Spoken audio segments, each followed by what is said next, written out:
Welcome sa Dries TV. Kung interesado ka sa ganitong news, huwag kalimutang isubscribe ang ating YouTube channel. Maraming salamat! So ayun, welcome back again sa ating YouTube channel mga kakimpaw, and sa update natin ito ang pag-uusapan natin ay tungkol sa mga importanteng ganap kina Kim and syempre kay Paolo Avellino. Pero bago po ang lahat, maraming salamat sa inyong patuloy na pagsuporta at pagsubaybay sa mga daily update natin. Kaya naman bilang pasalamat, narito po mga napili kong komento patungkol yan sa naging previous update. Unang komento mula po ito kay Ginang Helenita Catalasan. Sabi niya, "Dear civil married na ang Kim Pao, gusto lang nila privacy. Hindi papayag si Kimi ng torrid kissing scene kung hindi mag-asawa ang Kim Pao. Kaya wag nang banggitin o ulit-ulitin, sweet couple, God knows when they will be together in the whole world. Don't be in a hurry, Kim Pao knows best. God bless Durs and Kim Pao."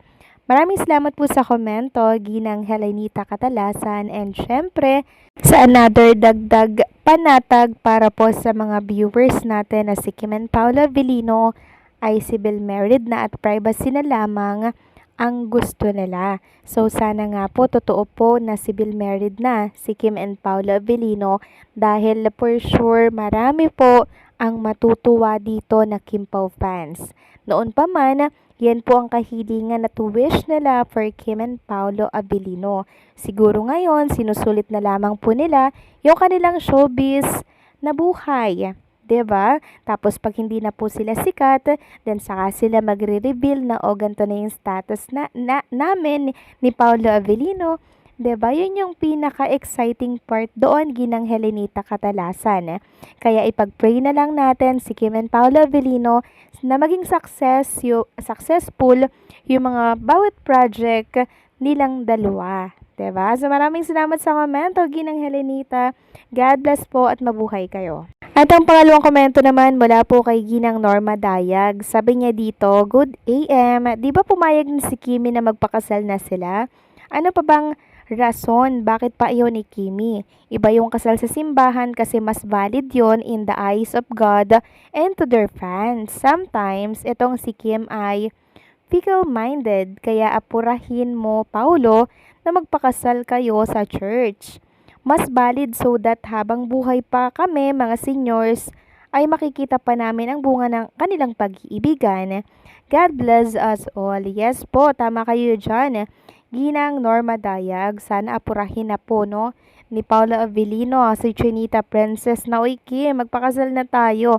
Pero sabi ko nga po, hanggat kasikatan po ni Kim and Paolo Avellino, hindi pa yan sila magpapakasal sa simbahan kasi susulitin muna nila syempre yung karera po nila dito sa showbiz industry. Sa oras kasi na makasal na sila sa simbahan at umamin na po sila sa real status nila mga kakimpaw, mawawala yung excitement ng mga fans, magiging panatag na sila mga kakimpaw. Sa tingin ko yan po yung rason kung bakit ayaw pang gawin yan ni Kim and Paolo Avellino. Gusto nila na maghula pa tayo, mga kakimpaw. Gusto nila lagi tayong excited sa mga kaganapan po nila. Yan yung ayaw na ayaw po nilang mawala mga kakimpaw. Kaya until now, ay pinanghuhula pa tayo ni Kim and Paolo Avellino sa kung anong meron po sa kanilang dalawa. Effective po kasi yun sa karera po ni Kim and Paolo Avellino dito sa showbiz industry. Kaya naman, suportahan na lang po natin sila sa kung ano man po ang kanilang plano at desisyon. So maraming salamat sa komento, Ginang Norma Dayag. God bless po sa inyo, and syempre, mag-iingat po kayo palagi. So eto na nga, pag-usapan na natin mga kakimpaw, ang napakagandang attitude ni Chinita Princess and syempre ni Paolo Avellino na talaga namang napansin at naranasan po ng mga Kimpaw fans dyan po sa Vancouver, Canada. Sabi nga po ni Sisha, "Thank you Kim and Paolo for accommodating your ates and titas even though we know you're already tired. all of us went home happy because of you. So kahit po pagod si Kim and Paula Avellino, talaga naman pong naglalaan sila ng oras para po makabonding itong mga fans dito sa Vancouver, Canada. So meron sila dyang picture together. Ayan po mga kakimpaw, halatang tired na sila. Pero syempre, ina-accommodate pa din nila ang mga fans na talagang love na love po sila mga kakimpaw. Kaya na-appreciate yon ng Kimpaw fans. Samantalang next topic naman tayo, pag-usapan natin etong kulitan ni Kim and Paula Avellino sa stage dito po sa Vancouver, Canada para po sa ASAP. So napansin kasi ng Kimpaw Couple Forever na sabi niya dito, they're not hiding anything anyway. So let's just wait for next year.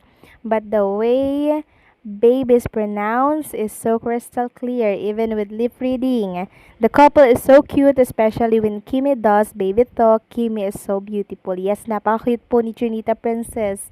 Mga kakimpaw, ang sarap po nilang ibulsa. Ang cute-cute nila, no?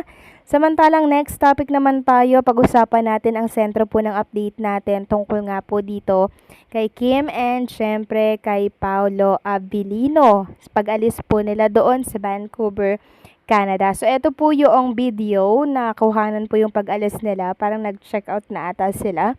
Pero, nakapang winter po na jacket pa rin si Trinita Princess. No? Kasi kung paalis na daw to, dapat hindi nakapang winter si Kim Chu.